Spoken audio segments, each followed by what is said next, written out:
As a person who grew up not necessarily aware of the teachings of the Bible and certainly not a believer in the Bible, it was Israel that was a key factor in drawing my attention to the teachings of the Bible and subsequently my decision to become a follower of Jesus Christ. So we come to Israel, their 70th anniversary occurring this month. And why is it that this people seems to be always at the centre of controversy? Proportionally, when you look at Israel across the world population, they actually account for 0.1% of the world's population. Yet we know that every day they feature in the news. Every day they're at the centre of conflict and controversy that's going on. The 6 odd million Jewish people that live in the land of Israel hardly account for the population of Sydney and the surrounding coastal areas, yet they are there every day. And I want to explore this question in the light of what the Bible has to say. And I want to start way back in the beginning. The story of Moses and the deliverance of Israel out of Egypt. In Exodus chapter 3, Moses fled out of Egypt as a refugee and had lived in the wilderness of Sinai for some 40 years and became a shepherd. And at the base of the Sinai range there at Mount Horeb, he saw this strange sight. It was a bush that burst into flame and it was not consumed. And no doubt it caught his attention and he watched it and expected it to die down, and it didn't. And we want to see, and as a result, he was drawn to this bush. And as he got near, a voice came from the bush. And it said that I am the God of Abraham, Isaac, and Jacob. And this is what I present to you, this curiosity of Moses and the burning bush, which we'll see really is a bit of a symbol of Israel itself, was what drew Moses' attention to them. It goes on to say there, this is Moses' words, verse 3, I will now turn aside and see this great sight, why the bush is not burned. And he approaches it, and as we say, the voice comes out of it and says, I have surely seen the affliction of my people which are in Egypt, and I'm come down to deliver them out of the hand of the Egyptians and to bring them out of that land unto a good land. So God reveals his intentions to Moses, the deliverer, of his intention to bring Israel out of Egypt to the good land. This is the promised land, the land that was promised to their fathers, Abraham, Isaac, and Jacob, because he loved those fathers. God says that he loved them, and for their sake he was going to look after their seed. Some 700 years later, a prophet of Israel, many generations have passed, some 700 years, the prophet Isaiah, speaking to Israel, he says, Thus saith the Lord that created thee, O Jacob, a term that's used of Israel, and he that formed thee, O Israel, fear not, for I have redeemed thee, I have called thee by thy name, thou art mine. So what the prophet is sharing with us here is that Israel has a special relationship with the God of heaven.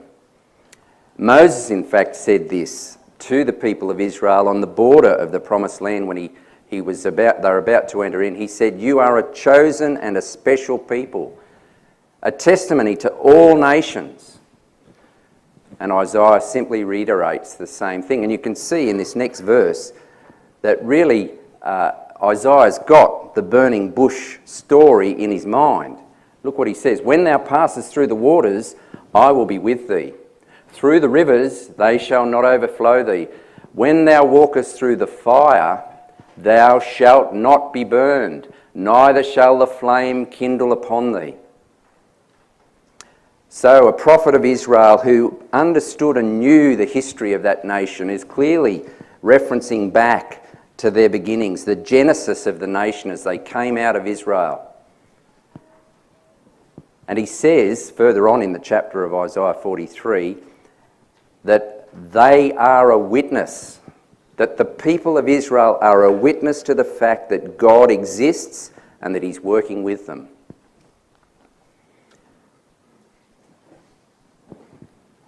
Do the Jews know that God has that relationship with them? Well, having been to Israel myself a couple of times now, and if you've been there, you would have seen this available in the markets, this particular T-shirt. And this is the story of the burning bush. You know, it's meant to be a tongue-in-cheek humour, the T-shirt, but you can see there's a very serious undertone here that the nation of Israel, starting with ancient Egypt, which we've read about at the burning bush, and the way when God brought Israel out of Egypt, Egypt was decimated.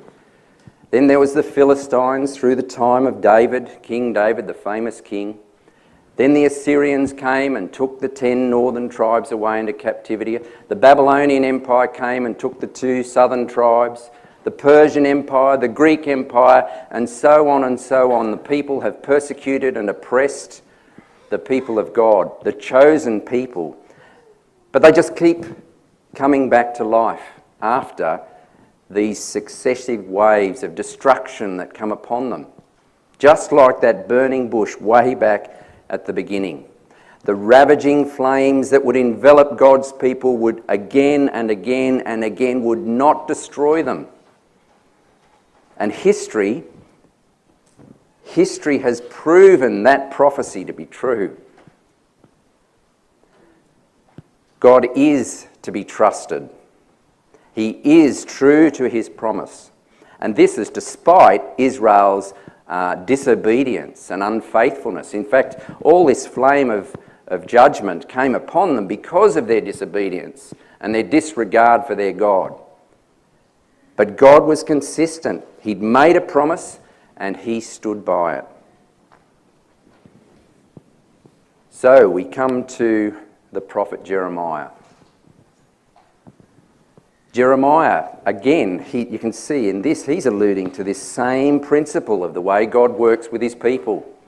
Fear not, Jacob, though I make a full end of all nations whither I have scattered thee, yet I will not make a full end of thee, but I will correct thee in measure and will not leave thee altogether unpunished.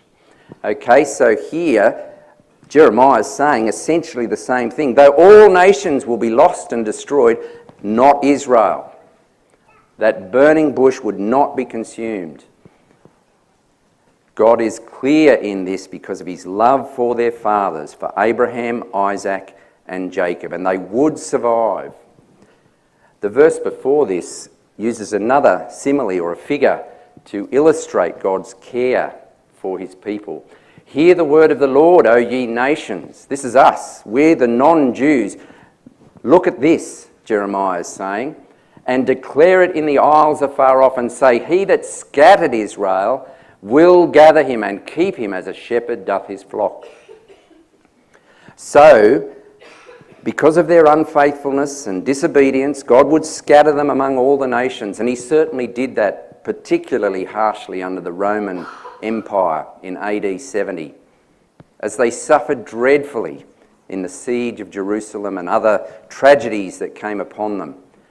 But God promised, though I scatter you, I will bring you again like a shepherd, a true shepherd, looking after his sheep.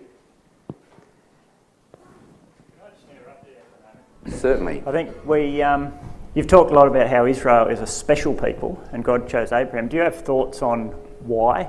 For my thinking about it, I don't think the Bible really explains why God chose Abraham, of all the men in the world, and said, your offspring will be my special people. We know that God was pleased with his faithfulness, but a lot of his faithfulness was after he was chosen. So I don't know if it's one of those things that we just have to treat like the poet says, it is not mine to question why. It just is. God chose Abraham, he chose the Jews. Or do you have a theory about that? Or I don't know.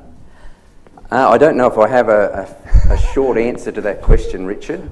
It's certainly clear in the Bible that God called Abraham out of Babylon, and said he would take him to a promised land, that he would show him and that he would give him that land. That was his promise to Abraham, the father of, coincidentally, the Jewish and the Arab people. But that seed, that promised seed, would come through Abraham, Isaac and Jacob. And he reiterates through the prophets that he loved them. Those three men, he loved them because of their faithfulness. And even though they learnt through their mistakes, he was committed to them because of their faithfulness to him and their obedience. And that's probably about as much as I can say there, Richard. So in the remainder of the talk, I just simply want to look at two prophecies. These prophecies really impressed me in my formative years as a person coming to learn and know and understand the Bible. And it's Jeremiah chapter 16 and Ezekiel 37. These Old Testament prophecies, thousands of years old, predicted the destiny of the nation of Israel today.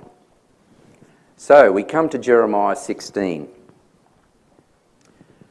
Therefore, behold, the days come, saith the Lord, that it shall no more be said, the Lord liveth that brought up the children of Israel out of the land of Egypt, but the Lord liveth that brought up the children of Israel from the land of the north, and from all the lands whither he had driven them, and I will bring them again into their land, and I will give that I gave unto their fathers. So Jeremiah is reiterating what he said in that previous quote, that God intends to bring them back to the promised land in the latter day. And this return is going to eclipse the return or the coming out of Egypt, the exodus from Egypt to the promised land. This is going to be far greater. And what we have witnessed in modern times is the beginning, and I stress that it's only the beginning of the process. For the Bible teaches that, in fact, eventually all the Jewish people will return to the promised land. So, and this is the amazing chapter of prophecy in Jeremiah, chapter 16, verse 16. Jeremiah tells us that there would be two stages in their return, two phases that the people of Israel would go through in their decision to return to the land. And the first one is, this is the first stage, behold, I will send for many fishers, saith the Lord, and they shall fish them. And there's the picture. You can see by the illustration that the fish, it's not a compulsion to take the bait, it's a choice. They can take it or leave it. And if I can reflect on my success as a fisherman, they often try to leave it more than take it. But you can see the illustration highlights this point, that the Jews were not compelled to go back, people were enticing them. So we should be able to see a period in the modern history of the regathering of the Jewish people. We should be able to see a period where there was a lot of opportunity for them to return, and people were encouraging them to go back of their own volition, just like that fish thinking about whether it would take the bait or not. And the story really starts in about 1897. It did get underway before then, but really in earnest, due to the cause of this man, Theodor Herzl, known as the father of Zionism. He was a journalist in Europe, and he observed the Jewish persecution. And he floated this idea to debate among Jewish people, that why can't the Jews have their own national homeland? And they became known as Zionists. Zion is a term that's used of Jerusalem. It's a small hill in Jerusalem in the Middle East. So you can see their aspirations really was back to the Promised Land. And this man started a movement in 1897 with the first Jewish or Zionist Congress in Basel in Switzerland. So he got people talking, and he had the charisma, it appears, to be able to rally the Jews to one cause. A couple of centuries later, World War I occurred, and this, coincidentally, as you'll see, added momentum to this movement. Now, World War I was Australia's entrance onto the national theatre of war. And we know the story of the Anzacs, and we're proud of our heritage there as a nation. And here we have some Anzacs of the Camel Corps in Egypt. We know well the story of Gallipoli. That was the first attempt, really, to overthrow the Turkish Empire that actually owned the Promised Land. In fact, the Turkish Empire stretched right across Palestine, Saudi Arabia, Syria, Egypt, and into Africa. And it was this push from the south by the British and her allies, the Australians were there, that pushed the Ottoman Empire, the Turkish Empire, out of the Promised Land. And they were known as the Egyptian Expeditionary Force, and the Australian Light Horse were a part of that. And the Australians had become renowned by this stage of the war for their bravery and their courage. And they, in fact, led the charge. As they moved up from Egypt, they fought a stiff battle after stiff battle, and then they eventually came to Gaza. This is really the entry into the Promised Land. And this is a typical photo which I actually took when I was in Israel not too long ago. And you think it's a fairly nondescript photo, but it's a picture of Jewish women and their children playing in Beersheba. And this is a park called the Australian Soldier Park, in commemoration for the charge of the Australian Light Horse, the 12th Brigade, in fact, which came from New South Wales. In fact, when you look up who made up the 12th Brigade, there were men from Newcastle. There was a fellow from Toronto. So these people, in fact, this fellow could have lived in Warners Bay. And he's there on the other side of the world, involved in the pushing of the Ottoman Empire out of the Promised Land. And as we'll see, eventually that opened the way for the Jews to return. How remarkable is that? Here we are in Newcastle or Lake Macquarie, and the local people played an important part in this whole process of the Jews returning to the Promised Land. I just find that amazing that that's the case. Well, this statue here is only about 100 metres from where I took that photo to the right. This depicts the Australian Light Horse galloping in and jumping over the trenches to fight the Turks, and they drove them out successfully in only a matter of hours. Such was the spectacular victory of the Australians leading the charge. Only about 2 days later, the British issued this document.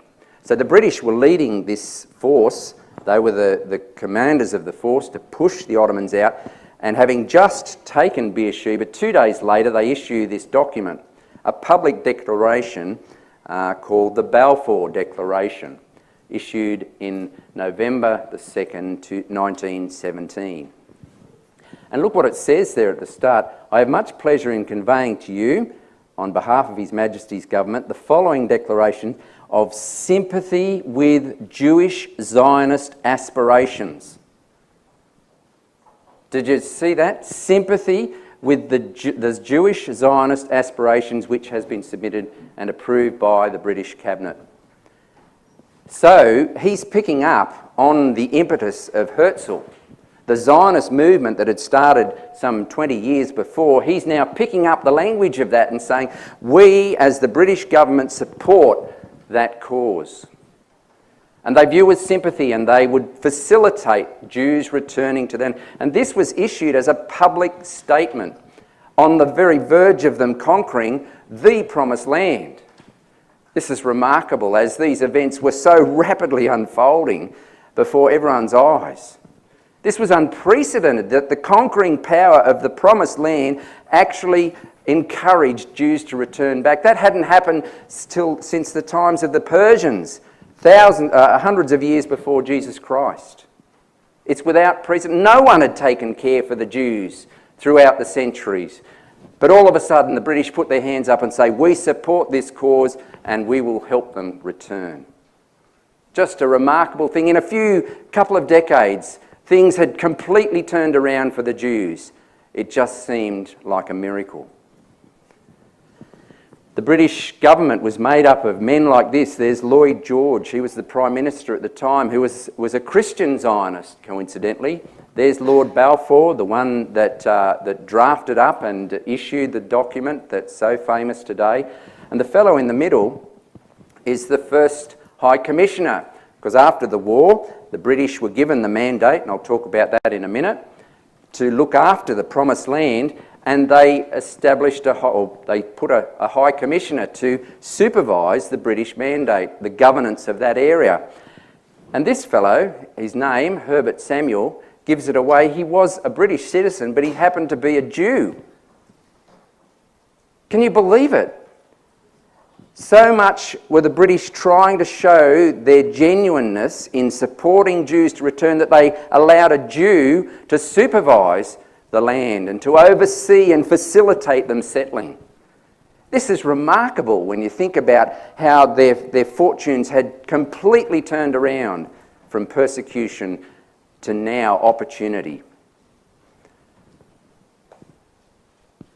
Well, this was the period, I believe, of the fishers, as men were genuinely trying to entice the Jews to return. But sadly, the rush and the surge of immigration hardly measured a blip on the bar graph. The Jews, tragically, were not interested. And by 1922, this fellow, Chaim Weizmann, was a statesman that laboured tirelessly to encourage the Jews to return, lobbying all the presidents and prime ministers and kings of the world to support this cause, and all the wealthy Jews to give money towards the cause. And he got up there, the very month that Herbert Samuel took up office in Palestine, and he couldn't believe it. No one was coming. And he gave this speech in the same month that Herbert Samuel says, Jewish people, where are you? I can't believe what's going on here. The gates of opportunity are wide open and no one is interested. The only Jews that went were those from Russia that were severely persecuted, and they arrived destitute as refugees, that were forced out of where they were living. Tragically, the Jews had assimilated themselves into Europe. They were prosperous, they were successful, they were up there in the educational institutions, they were doctors and lawyers and bankers. They weren't going to give up that luxurious lifestyle to return to the Promised Land because it was hard and it was tough. They would have to be pioneers and work with their hands, and tragically, they were so distracted that they wouldn't return. Such was the momentous opportunity. And here's a quote from Yigal Lossin, who wrote a documentary about the whole history of modern Israel. He said, "The Jewish people did not hasten to grasp this historic opportunity for mass immigration." So the League of Nations was set up after World War I, and in 1920 they, and this is a little detail I just recently found out, which I thought was quite amazing in the light of the prophecy we're about to go to. So there was this opportunity to return, and the League of Nations in the San Remo conference issued an article, it was Article 4 actually, that under the mandate of the British, they endorsed the Balfour Declaration and the support of the Jews to return, and they mandated that there should be a Jewish agency set up within the British mandate to assist and take part in the development of the country. And this was a miracle when you actually look in hindsight what was going on. Because what actually happened was that the British mandate, and they efficiently managed affairs, as the British always tend to do, but within that, it was like a womb. Within that womb was this little embryo of the future Jewish government. And they mimicked the British system. That's why today you go to Israel, they've got a prime minister, not a president, or they've got a figurehead president, but their government runs on the British system. The Department of Defence, they were actually trained by the British in defence. Everything, they mimicked. This little embryo grew, this organ, if I could call it that, of government grew within the British mandate during the adversity of those times. Well, Jeremiah goes on to say, after the fishers, and notice there's no if. If you don't listen to the fishers, I will send this. After the fishers, the hunters would come. I will send for many hunters, and they shall hunt them from every mountain, from every hill, and out of the holes of the rocks. These hunters would be very diligent in their job. And look, I don't know if you can imagine what it's like to be, a little rabbit running across the field when you see the hunters coming. You can't just sort of like the fish just say, look, I don't really feel like this today. I think I'll give it a pass. When you're there and the dogs and the hunters and the guns are coming, you have got to run really fast. And this is what the Jews tragically had to do in Europe. As the hunters went meticulously through and sniffed them out of every hole and under in every little compartment throughout Europe. Such is the tragedy of this time. The Jews have a term that they use for the Holocaust. As the Nazis rose to power through the 1930s and eventually World War II started in 1939, I think that's right, 1939 they started, and subsequently through the 40s, the early 40s, the Holocaust took place, the final solution, as the Germans called it. Do you know what the Jews call the Holocaust? They call it the Shoah. And that means the burning. And this is the tragedy that the bush would have to go through, this burning, as 6 million Jews tragically lost their lives. And they were literally hunted out of Europe by the Nazis. And this is literally what they did. As the Gestapo marched up and down through Europe, they literally divided up each conquered nation into portions and cantons, and they would get their men with their dogs and their guns, like you would go hunting rabbits or foxes, and they went through with the sole purpose to sniff out every Jew they could find. How bizarre is that? Of all the priorities that a conquering nation's got to, when they're conquering, they wanted to obsessively rid the Jews from Europe. This is a bizarre story if ever you've read one. Well, at the end of World War II, their livelihoods and their connection with Europe was completely destroyed, completely decimated. And they couldn't get out of Europe quick enough. Only a couple of decades before, they were in the upper echelons of society. Now they were at the bottom. And they took unimaginable risks to get out. Look at this. This is, coincidentally, the Exodus, they call this ship. The Exodus, can you believe it? As they came out of Europe, and they risked life and limb to get on this unseaworthy vessel overloaded with people to get out of Europe and try to get to the Promised Land. But tragically now the British had turned against them and wouldn't allow them to settle. And they became this political pawn in this huge geopolitical debate. Well, the tide had turned completely now. The Jews were desperate to get to their Promised Land. And they weren't allowed after they'd been mauled by the hunters and ravaged by those savage beasts of Europe. Well, after World War II, the United Nations was set up in 1945, and this replaced the League of Nations because the League of Nations had proved to be a failure.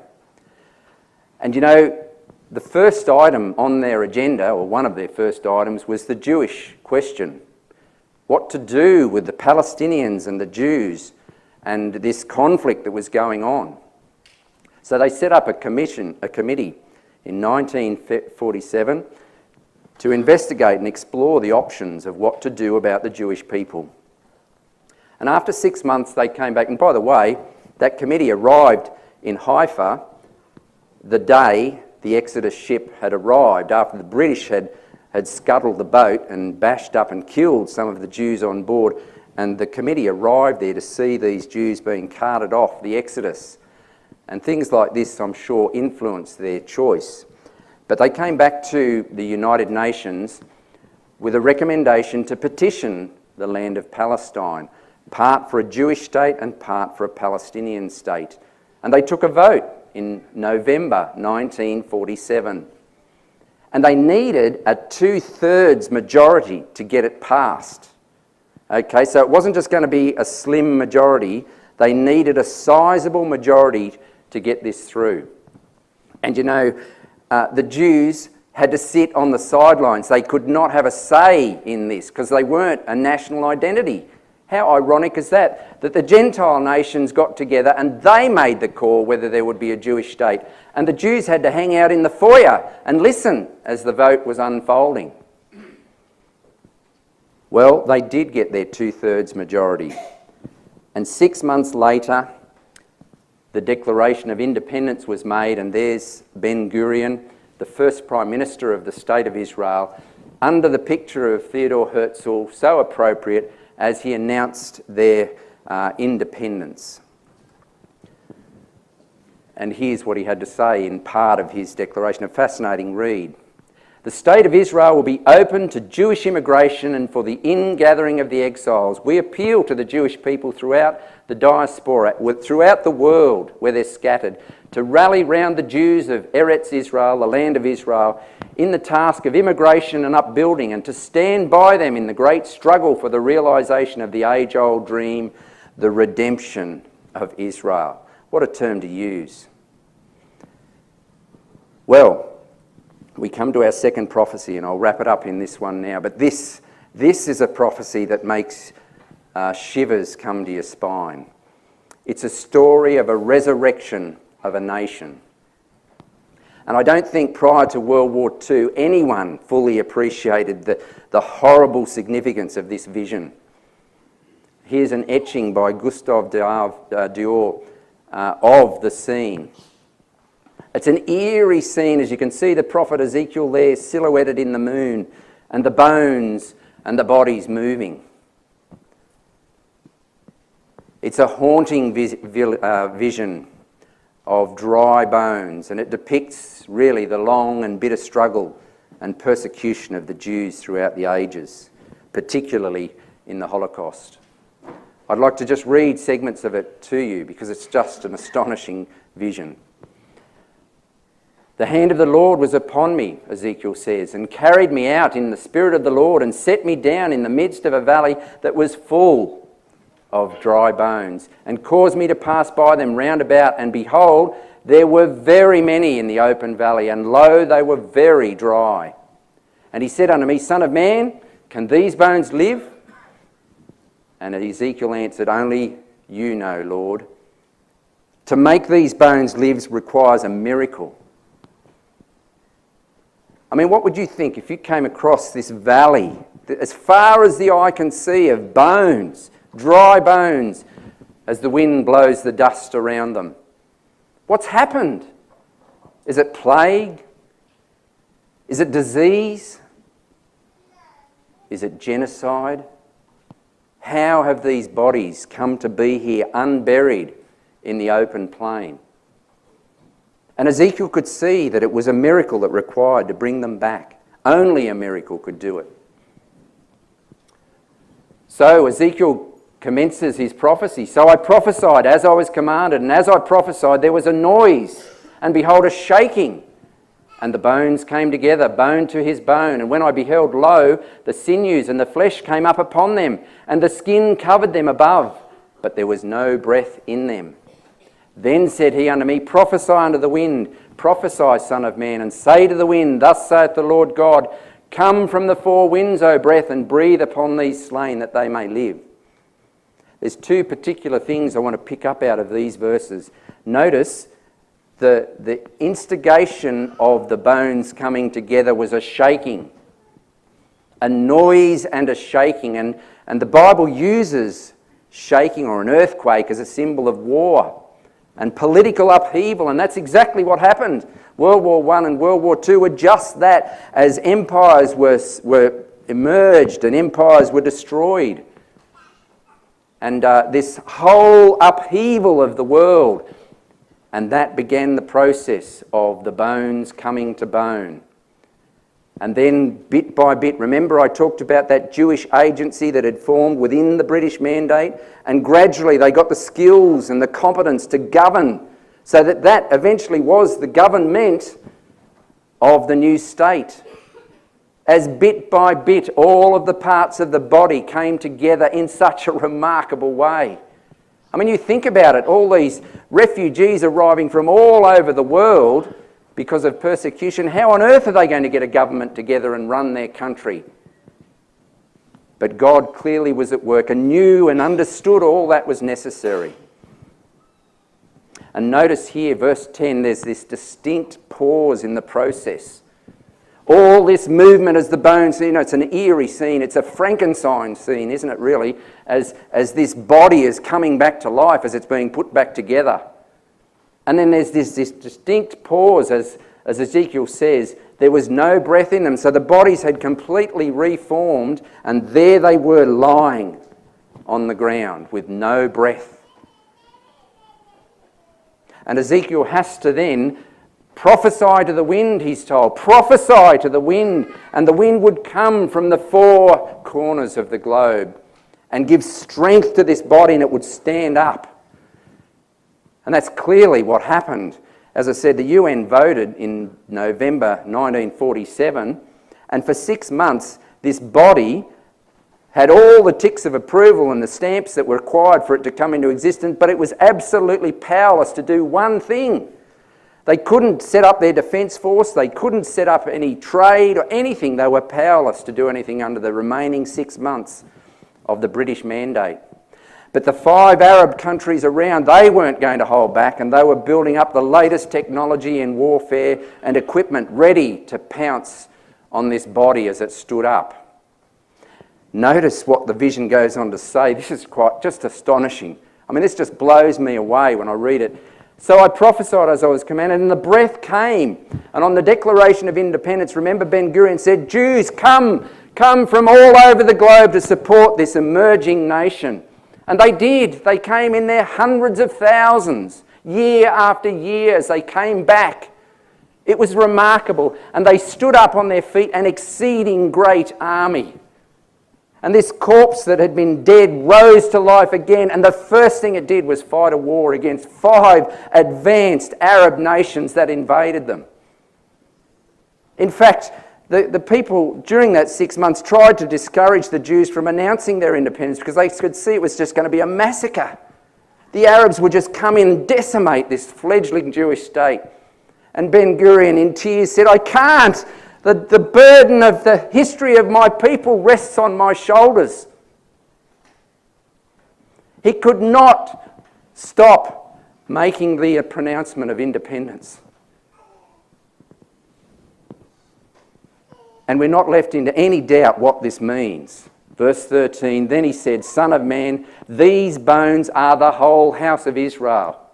Behold, they say, our bones are dried and our hope is lost. We are cut off from our parts. Therefore prophesy unto them, Thus saith the Lord God, Behold, O my people, I will open your graves and cause you to come up out of your graves and bring you to the land of Israel.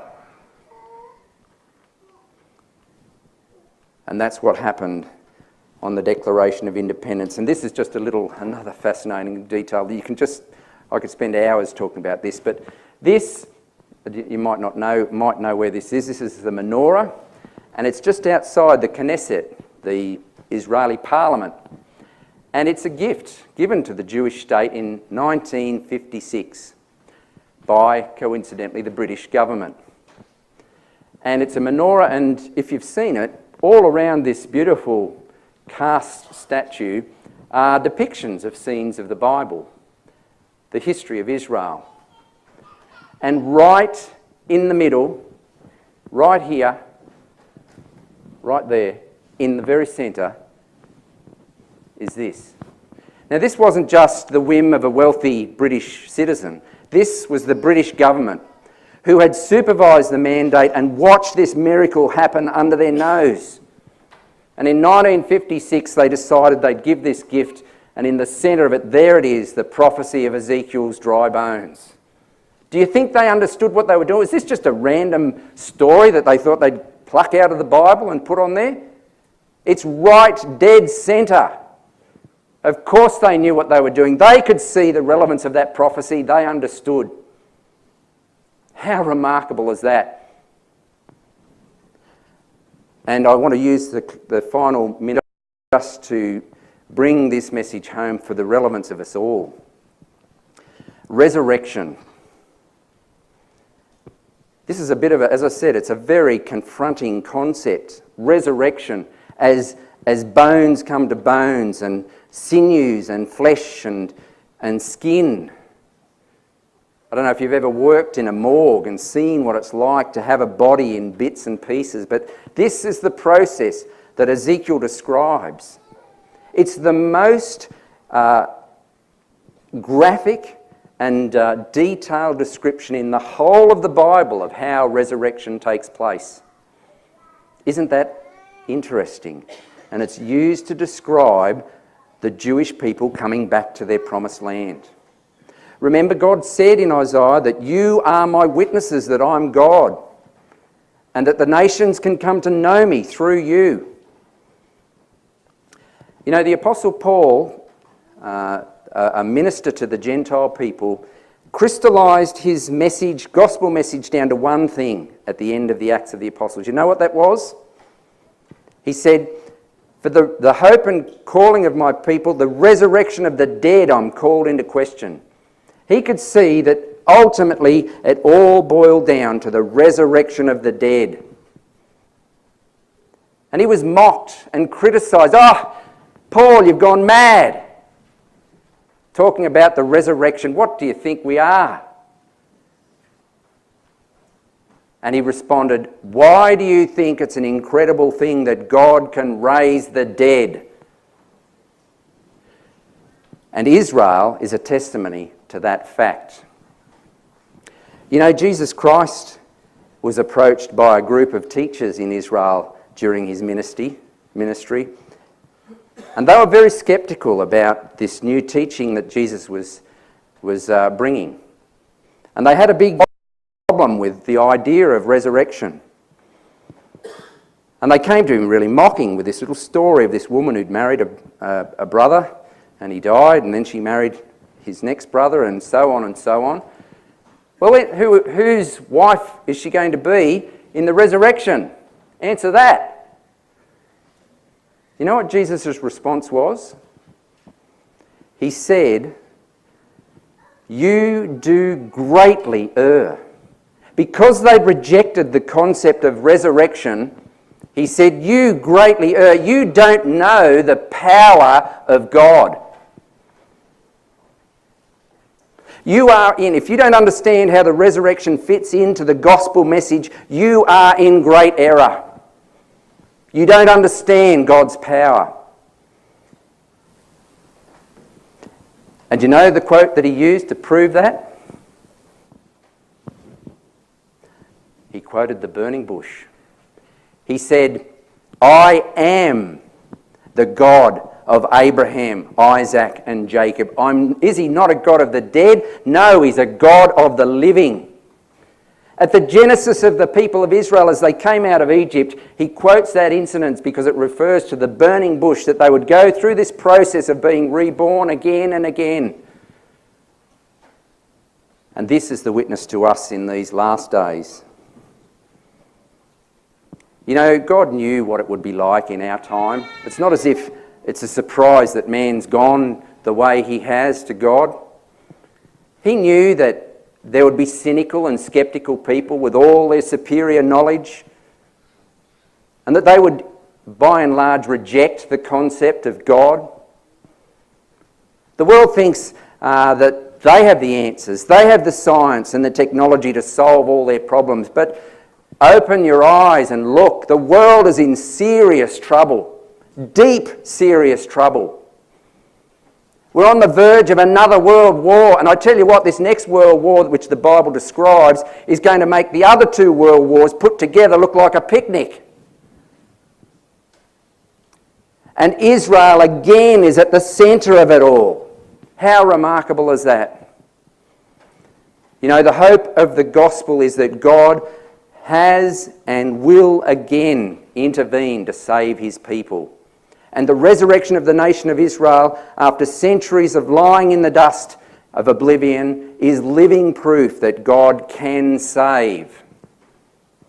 And he saves through resurrection. And Jesus actually called those who are saved in that same incident. Talking to those Sadducees, he said, you know, the people who are going to go into the kingdom are going to be called the children of the resurrection. And Israel is a living, breathing witness to the fact that God can do it and that God will do it.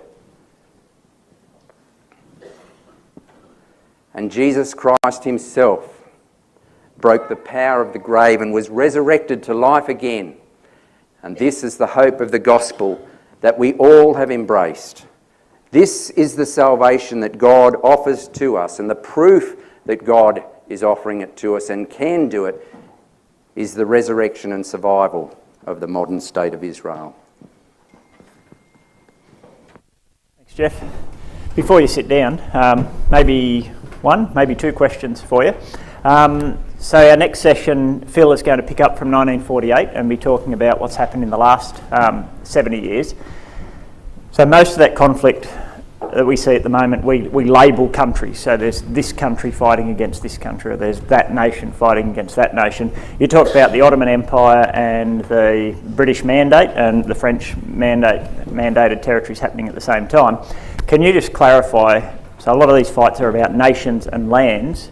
Can you just explain how pre-1917 or pre the 1920s there weren't nations and lands? It was just, if I'm right, that whole area was just the Ottoman Empire, which was a mix of ethnic groups and tribal groups and various bits and pieces?